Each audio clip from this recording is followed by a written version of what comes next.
Boa noite. A nossa primeira reportagem é uma denúncia e um alerta, principalmente aos pais. Foi com uma proposta de emprego que um homem conseguiu convencer uma adolescente a ir com ele até uma loja. E no meio do caminho ficou claro, os planos eram bem diferentes. A menina, Celso, de 15 anos de idade, diz que sofreu violência sexual e chegou a ser dopada por esse falso comerciante. A polícia agora está atrás dele. Na vitrine de uma loja, a oferta inesperada de emprego. Ele se dizia um comerciante e tinha vagas de vendedora para essas duas adolescentes, de 14 e 15 anos. Ele veio te pegar, queria saber na minha casa. O homem se apresentou como Marcos e mostrou este recorte de revista, como se fosse o cartão de visitas. Dias depois, marcou um encontro para levar uma delas até a suposta loja. No caminho, Marcos teria oferecido um bombom à garota. Ela diz que perdeu os sentidos depois de comer o doce. Eu não conseguia ficar em pé direito. Mas o homem veio com a adolescente para a região da Praça da Sé, bem no centro de São Paulo. Ele dizia que próximo a este local ficava um escritório dele. Só que, na verdade, os dois foram a um pequeno hotel na região. A garota foi dominada e ficou por pelo menos 7 horas junto com o falso comerciante. Eu falava, não toque em mim, por favor. E ele me batendo, começava a me bater, dava vários tapas na minha cara, soco, cortava no cabelo, falando que se eu não calasse a boca, ele ia arranhar minha cara toda. A jovem diz que perdeu a consciência por algumas horas e que não se lembra bem do local onde tudo aconteceu. Conta que conseguiu fugir quando o falso comerciante saiu do quarto. Pensava que eu ia morrer, sabe que, sei lá, que eu não ia ver mais minha mãe, que não ia ver mais ninguém, que ele ia me matar. A jovem foi medicada em um hospital e passou por exame no Instituto Médico Legal. A polícia tem um retrato falado do homem e ainda tenta identificá-lo. E o acidente com o avião da TAM, que matou 197 pessoas, completa amanhã 5 anos. E as famílias ainda esperam uma decisão da Justiça sobre os responsáveis pela tragédia. No horário em que o acidente aconteceu, às 7 da noite, será inaugurado amanhã o memorial às vítimas. Estela e Silvia não conseguiram conter a emoção ao ver os nomes dos filhos gravados na mureta.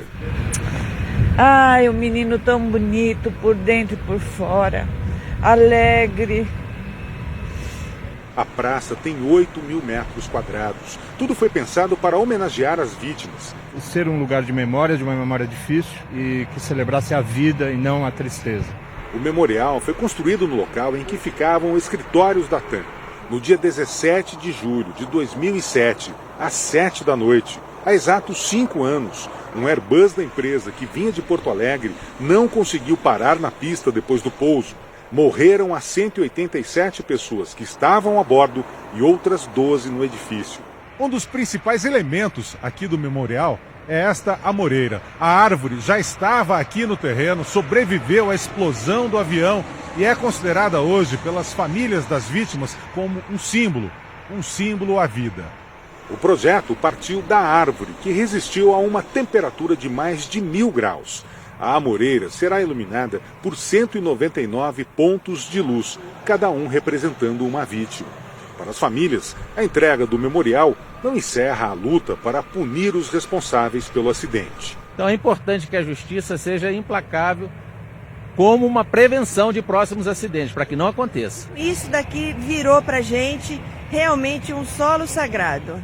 No portal R7 você relembra detalhes da tragédia em Congonhas. Acesse r7.com. E agora uma história de 90 dias de angústia.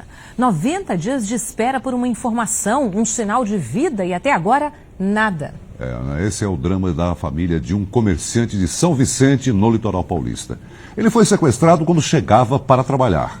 As imagens são do dia em que o comerciante desapareceu. O homem na esquina é o soldado Daniel Maduro, segurança da loja. Quando o carro do comerciante chega, ele mexe no boné. Segundo a investigação, seria um sinal para os criminosos agirem. Cristiano Francisco de Freitas, de 34 anos, o dono da loja, foi algemado por 2 homens e colocado dentro do carro. Horas depois, começaram os pedidos de resgate. Então agora, vai pegar o dinheiro e sobe para São Paulo que eu vou ligar para você daqui meia hora. Pelo amor de Deus, cara, deixa eu falar comigo. meu irmão, pô. Pelo amor de Deus, cara, a família tá destruída, cara. Pode já perguntar pra ele, por favor, tá? O envolvimento do policial surpreendeu a família. Daniel foi segurança do comerciante durante 8 anos. Ele e outro policial militar estão presos. Outras 3 pessoas são procuradas. E o mais preocupante, 3 meses depois do crime, não há sinal de vida do comerciante. Cada dia que passa fica mais difícil, mas a gente não vai perder a esperança nunca. Tenho certeza que ele tá vivo, ele vai estar conosco em breve.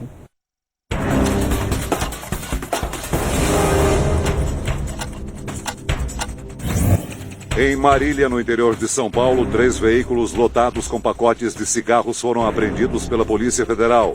Os produtos não tinham nota fiscal. Em Florianópolis, a polícia encontrou 1,5 toneladas de maconha no fundo falso desse caminhão. O motorista foi preso.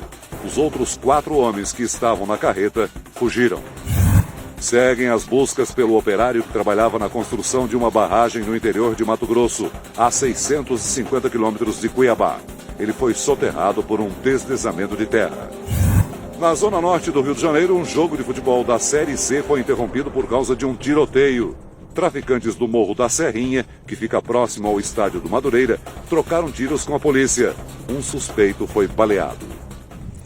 A pacificação das comunidades mudou o mapa da criminalidade no Rio de Janeiro. Muitos bandidos surgiram das áreas reforçadas, outros insistem em atacar a polícia. 4 granadas e drogas ficaram pelo caminho. O material deixado por bandidos foi recolhido pelos policiais da UPP do Morro da Fazendinha, na zona norte do Rio. Os PMs da Unidade de Polícia Pacificadora sofreram 2 atentados em menos de 24 horas. A resistência do tráfico nas comunidades pacificadas é menor do que a migração dos criminosos. Segundo dados do Instituto de Segurança Pública, a violência aumentou nos locais onde não há UPPs. Os traficantes teriam buscado refúgio em bairros como esse, no subúrbio do Rio. O entorno das comunidades do Chapadão, Complexo da Pedreira e de Acari registrou um índice de homicídios até 3 vezes maior do que a região conhecida como Faixa de Gaza, vizinha a Manguinhos e ao Jacarezinho, na Zona Norte. Fizeram o PP na Rocinha, não foi? Os bandidos da Rocinha vieram pra onde? Pra cá. Segundo a PM, 10 viaturas foram atingidas por tiros só porque circulavam pelas ruas. Ataques que podem ter sido ordenados pelo traficante Nando Bacalhau, procurado por comandar a venda de drogas no Morro do Chapadão, ou pelos rivais dele, Bebezão e Playboy, chefe do tráfico no Morro da Pedreira. Nas áreas hoje, onde concentram as UPPs, diminuiu-se muito a oportunidade, né, de cometimento do delito, que é um dos fundamentos para o cometimento. Esses criminosos estão buscando outras áreas para dar continuidade às suas intenções criminosas. Tem que insistir, né, Celso? Tem. Não pode desistir, porque senão você entrega a cidade para eles. E lá os bandidos são ousados, né? Muito. Clientes boas de conversa, com muita vontade de comprar e bastante dinheiro para gastar. Era bom demais para ser verdade, né? Pois é, logo os comerciantes descobriram que elas não eram consumidoras coisa nenhuma. Eram, isso sim, ladras. A gangue de mulheres entra na loja sem levantar suspeitas. É hora de movimento. Enquanto uma distrai as vendedoras, a outra dá cobertura para o restante do grupo. No canto direito do vídeo, uma delas abre uma sacola. A parceira enche de jaquetas de couro. Prejuízo de mais de R$1.000 para a loja de Porto Alegre. Aqui em Curitiba, furtos em lojas também chamaram a atenção da polícia. Mas aqui uma mulher age sozinha. Bem vestida e educada, ela convence os vendedores a abrir uma exceção. Diz que vai sair com o produto para mostrar ao marido aqui do lado de fora e desaparece. O último roubo foi nesta loja que vende aparelhos celulares. A mulher chega e conversa com os clientes. A vendedora mostra alguns modelos. Muito à vontade e parecendo decidida, ela diz que já volta e sai da loja com 2 aparelhos no valor de R$700. Ficou uns 10, 15 minutos conversando com clientes que chegavam na loja, bem simpática. Jamais suspeitaria dela. Aqui a vendedora chegou a desconfiar. Ela disse que ia mostrar pro marido dela que estava no carro. Daí eu desconfiei, fui atrás dela e quando vi ela não estava mais lá fora, ela tinha sumido. Num bairro de classe média da zona norte do Rio de Janeiro, crianças começaram o dia como testemunhas de um crime. Olha só o que elas viram. O segurança da creche foi baleado e morto por bandidos. Mães assustadas. Só escutei o tiro e saí correndo de volta para lá. A gente precisa de proteção aqui, pelo amor de Deus, alguém tome uma atitude. Passava das 7 da manhã. Crianças chegavam à creche quando um dos seguranças foi baleado por 3 homens. A vítima, de 49 anos, e que também era policial civil, morreu no hospital. Vizinhos e pais de alunos disseram que no início do mês houve uma tentativa de assalto aqui em frente e que os seguranças da escola reagiram. O crime de hoje teria sido uma represália dos bandidos. Ele não estava nem com arma na mão nem nada, tipo assim, olha, deixa eu entrar que está tendo um assalto, nada. Ele pediu para abrir o portão e levou um tiro nas costas. Câmeras de segurança devem ajudar a esclarecer o caso, que a princípio foi tratado como roubo seguido de morte. A gente vai dedicar uma parte da divisão de homicídios para ir à caça desses caras. Esses caras não vão ficar impunes. A PM fez buscas em morros da região e a segurança no quarteirão da escola foi reforçada. É rezar e entregar na mão de Deus e a vida que segue, né?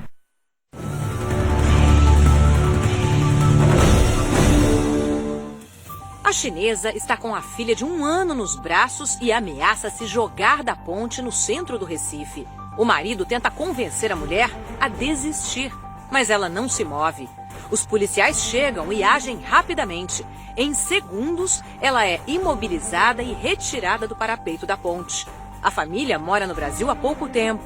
Na delegacia, a mulher contou que tinha brigado com o marido e que por isso quis se jogar da ponte. E no Paraná, um grave acidente matou 10 pessoas que seguiam para Curitiba. O ônibus levava um grupo de estudantes que participaria de um congresso. Os passageiros saíram no sábado de Belém, no Pará. Perto de Piraí do Sul, no Paraná, o motorista perdeu o controle e caiu num precipício. 29 pessoas ficaram feridas. 10 morreram no local. Testemunhas disseram que um caminhão invadiu a pista. O caminhoneiro nega e diz que o ônibus vinha em alta velocidade. Em Belém, parentes das vítimas passaram o dia em frente à empresa que transportava os passageiros em busca de notícias.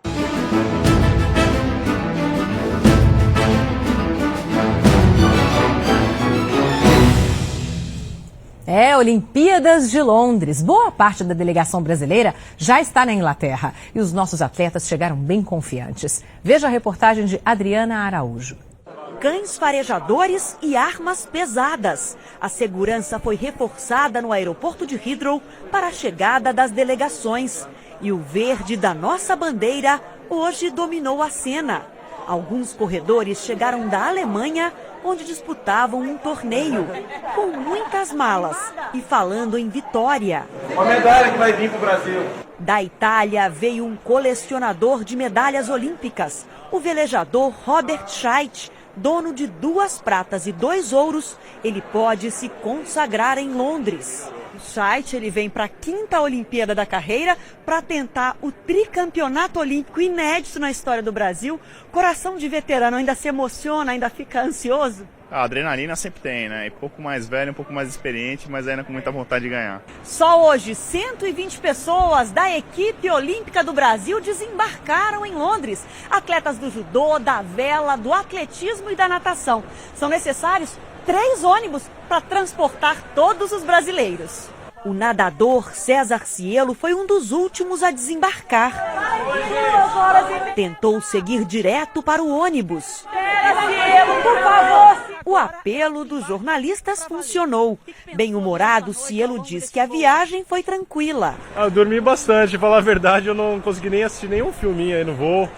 Mas super empolgado, né? Chegou a hora mesmo, a gente está com a energia bem boa. Único medalhista de ouro da natação brasileira, Cielo quer se manter no topo, como o nadador mais rápido do mundo. E busca inspiração na frase de um grande criador de sonhos, o Walt Disney. Do Walt Disney, que fala que ele gosta do impossível porque a concorrência é menor. Vamos pro impossível, né? A hora do impossível chegou. E para Cielo, o impossível nem fica tão longe. Olimpíadas de Londres, a partir do dia 25, só na Record. Faltam poucos dias para o Brasil dar os primeiros passos a caminho do inédito ouro olímpico do nosso futebol, né? E enquanto a seleção faz as malas para enfrentar os adversários, os nossos repórteres mostram onde o time vai se concentrar para a disputa histórica. Sair do hotel hoje só para viajar. O próximo treino já será na Inglaterra. A semana de preparação no Rio de Janeiro serviu para o técnico Mano Menezes confirmar Oscar no meio-campo no lugar de Ganso e definir o ataque com Hulk, Leandro Damião e um assediado Neymar. Não posso proibir as meninas de cantarem para o Neymar. Acho até que elas têm mau gosto. Agora é do inverno quentinho carioca para o frio verão inglês. Chuva mínima de 12 graus. Não é uma recepção calorosa. Mas a hospitalidade de St. Albans, a 30 quilômetros de Londres, compensa. A cidade guarda vestígios do domínio romano e construções medievais bem conservadas. A Torre do Relógio tem 600 anos. Uma escada estreita, 90 degraus e se chega ao topo. A seleção ficará a 10 minutos do centro, numa área onde a vizinhança não costuma fazer barulho. O hotel, numa propriedade que pertenceu a nobres e aristocratas, é um resort sem luxo, mas com quartos confortáveis. Uma vantagem do hotel é a experiência em receber equipes de futebol. Seleções como a Inglaterra, República Tcheca, Portugal, Espanha, Holanda, Polônia, Argentina, Alemanha, Romênia, Croácia, Suécia já estiveram aqui nas últimas décadas, inclusive o Brasil. O gerente conta que o dono do hotel é um apaixonado por futebol e tem bom relacionamento com a Federação Inglesa. Esta será a 4ª passagem da seleção pelo hotel. Mas se for para a final olímpica, a equipe também ficará aqui. E quem sabe deixará de lembrança uma camisa histórica. Tomara. E a seleção brasileira viaja hoje para Londres. Vamos ao vivo até o aeroporto do Galeão com a repórter Ana Paula Gomes. Ana Paula, boa noite. Já embarcaram nossos jogadores ou estão por aí ainda? Boa noite, ainda não, mas o voo deve sair nos próximos minutos. A previsão é de que a seleção chegue a Londres às 3 horas da tarde, horário local, 11 da manhã, horário de Brasília. Os jogadores passaram rapidamente aqui pelo saguão e alguns torcedores estiveram aqui para se despedir. E eles voltam a campo amanhã para treinar para o amistoso contra a Grã-Bretanha, que acontece na sexta-feira. Mas a estreia do Brasil nas Olimpíadas será no dia 26 de julho, contra o Egito, na busca pelo ouro inédito. Do Rio de Janeiro, Ana Paula Gomes.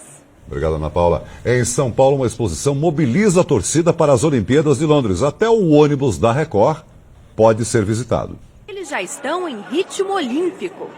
E tem na ponta da língua os esportes que vão acompanhar pela TV. Futebol e judô. Corrida. Futebol, natação e escalada. A Praça Olímpica traz a história das modalidades, dos maiores medalhistas do país e dá aos pequenos atletas a chance de treinar de verdade. As atividades fazem parte do compromisso da Rede Record com o estímulo ao esporte brasileiro. E quem sabe, das brincadeiras, pode até sair um futuro talento olímpico. Os telões que agora exibem reportagens especiais durante os Jogos de Londres, vão transmitir as competições ao vivo.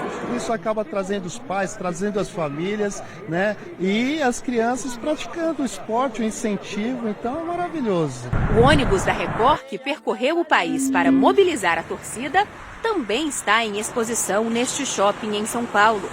Se depender dessa turminha, nas Olimpíadas 2012, só vai dar Brasil!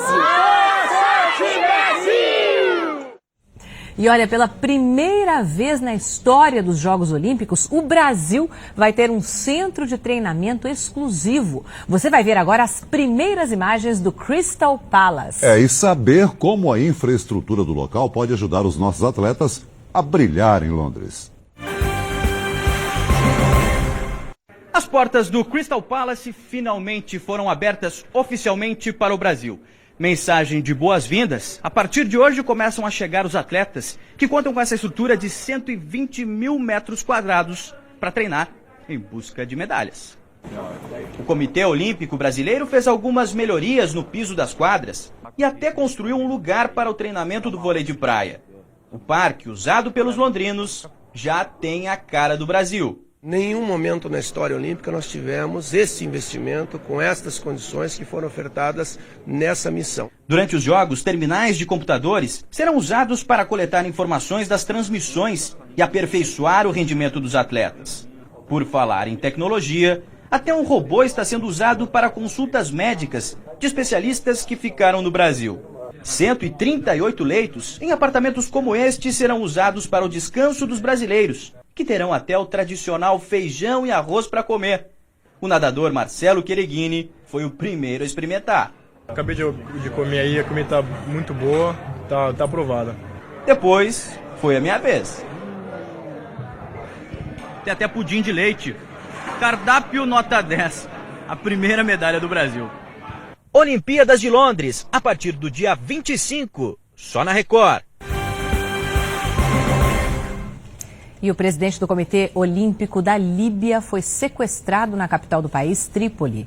Nabil Al-Alam estava no carro quando foi abordado por homens armados. Segundo o Comitê Líbio, os homens afirmaram ser do exército, mas a informação não foi confirmada. O Comitê Olímpico Internacional ofereceu ajuda nas investigações. No portal R7 você fica por dentro de todas as notícias dos Jogos Olímpicos de Londres. Acesse r7.com. E o governo americano aprovou o uso da primeira pílula que pode prevenir a AIDS. A correspondente Luciana Oliveira tem outras informações ao vivo de Nova York. Boa noite, Luciana. Boa noite para todos vocês aí no Brasil.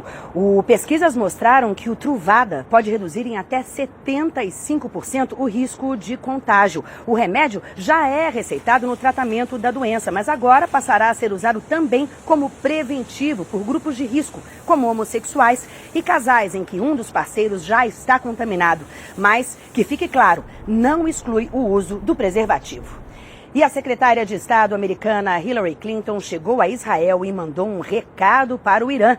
Hillary afirmou que os Estados Unidos vão usar todo o seu poder para evitar que o Irã obtenha armas nucleares.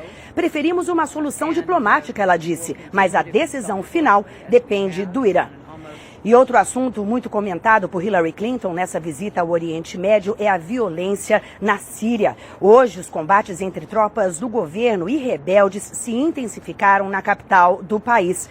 Tanques do exército ocuparam as ruas de Damasco. Houve bombardeios. A Rússia, que tem bloqueado sanções contra a Síria nas Nações Unidas, disse que não vai pressionar o presidente Bashar al-Assad a deixar o país. E o Comitê Internacional da Cruz Vermelha declarou que a situação na Síria já é de guerra civil. Ao vivo de Nova York, Luciana Liviero. Ok, Luciana. Eleições 2012, a Record News e o portal R7 realizaram hoje o primeiro debate na corrida à Prefeitura de São Paulo. O debate reuniu candidatos a vice-prefeito. A discussão foi quente, com perguntas feitas apenas entre os próprios candidatos. Participaram Nádia Campeão, vice de Fernando Haddad, Lucas Albano, da chapa de Soninha Francini, Luiz Duarte, vice de Levi Fidelix, João Grava, vice de Paulinho da Força e Edmilson Costa, vice de Carlos Gianazzi. O debate transmitido ao vivo pelo portal R7 foi mediado pelo jornalista Heródoto Barbeiro e vai ao ar também pela Record News, logo mais à meia-noite. Veja daqui a pouco a pressa do governo em aprovar medidas antes do recesso parlamentar. São Paulo tem a tarde mais fria do ano e os motoristas que não respeitam a faixa de pedestres. O governo corre para aprovar emendas antes do recesso dos parlamentares. É que algumas perdem a validade se não forem aprovadas agora, antes. Mas para aprovar agora vai ser preciso muito acordo, já que estão na pauta medidas indispensáveis, por exemplo, para enfrentar a crise econômica. O impasse chegou a ameaçar um programa de 10 bilhões de reais criado para socorrer a indústria diante da crise mundial. É que a demora do Congresso em votar duas medidas provisórias vinha pondo em risco o Plano Brasil Maior, o mais importante de 9 pacotes anticrise. A presidente Dilma cobra a decisão já, mas por aqui o recesso começa na quarta e muita gente já está de férias. Diante do risco de quórum baixo e para vencer o bloqueio das votações, Promovido pela oposição, mas com o apoio de aliados insatisfeitos, o governo teve de abrir o cofre. A ministra Ideli Salvati apressou a liberação de emendas parlamentares, mas algumas ameaças continuaram. Se o governo vier para conversar e conversar respeitosamente, por certo, nós também saberemos como conversar. Pela primeira vez, o governo, que controla 400 votos na Câmara, teve de ceder para a oposição, inclusive para votar a lei de diretrizes orçamentárias. O único risco que nós temos hoje é o risco de não haver acordo para a votação, mas quórum nós teremos, tanto no dia de hoje quanto no dia de amanhã. E a projeção do mercado para o crescimento da economia este ano aqui no Brasil cai para menos de 2%. Segundo o relatório Focus do Banco Central, que resume as previsões das instituições financeiras no Brasil, o Brasil deve crescer apenas 1,9% este ano. E olha só, em janeiro, o governo falava em um PIB 5% maior. Depois de um fim de semana seco e gelado, os temporais voltam a castigar o sul, sudeste e também o litoral do nordeste nesta terça-feira. Na Serra Catarinense pode nevar nesta noite e amanhã. Hoje o mar amanheceu agitado no Rio de Janeiro. As ondas atingiram mais de 2 metros e essa ressaca deve durar pelo menos até quarta-feira. Amanhã, um sistema de baixa pressão, ventos que giram no sentido horário, combinado à água do mar mais quente do que o normal, forma nuvens e tempestades com chance de granizo do nordeste de Santa Catarina até o centro-sul do Rio de Janeiro. Em 24 horas, pode chover o esperado para 15 dias no leste do Paraná e de São Paulo. Previsão de temporais na área cinza do mapa e de tempo aberto nesta área mais clara. E a capital mais quente do país amanhã será Belém, com máxima de 35 graus e máxima de 34 em Palmas. E São Paulo teve hoje a tarde mais fria deste ano, 14,3 graus. Amanhã a mínima é de 13 e a máxima não passa dos 18. Em Curitiba, máxima de apenas 11 graus. E daqui a pouco você vai ver o teste da faixa de pedestres. Nossos repórteres mostram os flagrantes de desrespeito nas ruas da maior cidade do país. Mudar hábitos leva tempo. Em São Paulo, a campanha para que motoristas e pedestres respeitem a faixa de travessia ainda vai levar muito tempo para dar certo. A lei é clara. A faixa, como o nome diz, é do pedestre. Mas o respeito nas ruas é raro. Não todos. De 100, 10. 230 mil multas já foram aplicadas desde agosto do ano passado, mas motoristas continuam não dando passagem e pedestres insistem em atravessar fora da faixa. No centro de São Paulo, flagramos um carro da Companhia de Engenharia de Tráfego e uma viatura da PM que não pararam para os pedestres. E o senhor estava no meio da faixa e eles não pararam? Exatamente. Isso acontece com frequência? Com frequência. Os motoristas muitas vezes têm medo de fazer a coisa certa por causa do carro que vem atrás. O Valmir é taxista, já tentou diversas vezes dar a preferência ao pedestre, mas já ouviu muita buzina, muito xingamento e também quase foi atingido, né, Valmir? E a maioria não aceita que você pare e dê a preferência para o pedestre. Então aqui é uma situação típica, né? Faixa de pedestre, Isso. Sem sinalização, você precisa dar preferência. Já buzinou atrás, já buzinaram 2 vezes. Aqui também ele precisa parar, mais uma faixa de pedestre. E levou outra buzinada. Tá vendo? Ao longo do dia, acompanhamos diversas situações como essa. Olha, você está esperando, o motoqueiro ultrapassou. Desviando Esse táxi também ultrapassou o Valmir, mais outro. Olha, e agora uma buzina. Na Avenida Paulista, as faixas de pedestres foram deslocadas para o meio do quarteirão. Um jeito de melhorar o fluxo dos veículos que entram das ruas transversais e, ao mesmo tempo, tirar o pedestre do cruzamento. A Avenida Paulista mostrou claramente que funciona. As mortes de pedestres caíram 10% em São Paulo desde o aumento da fiscalização. Mesmo assim, mais de 500 pessoas morreram atropeladas desde agosto na cidade. Você acha que tá fácil, tá difícil? Não, tá difícil. Cuidado com o Falou. Igual eles falam que é só fazer o sinal para os carros pararem, mas eles não param, não adianta. O Jornal da Record de hoje termina aqui. As reportagens desta edição você encontra no portal r7.com e outras informações no Fala Brasil especial de sábado às 8 da manhã. Uma boa noite para você. Você fica agora com a novela Rebelde. Uma boa noite. Até amanhã.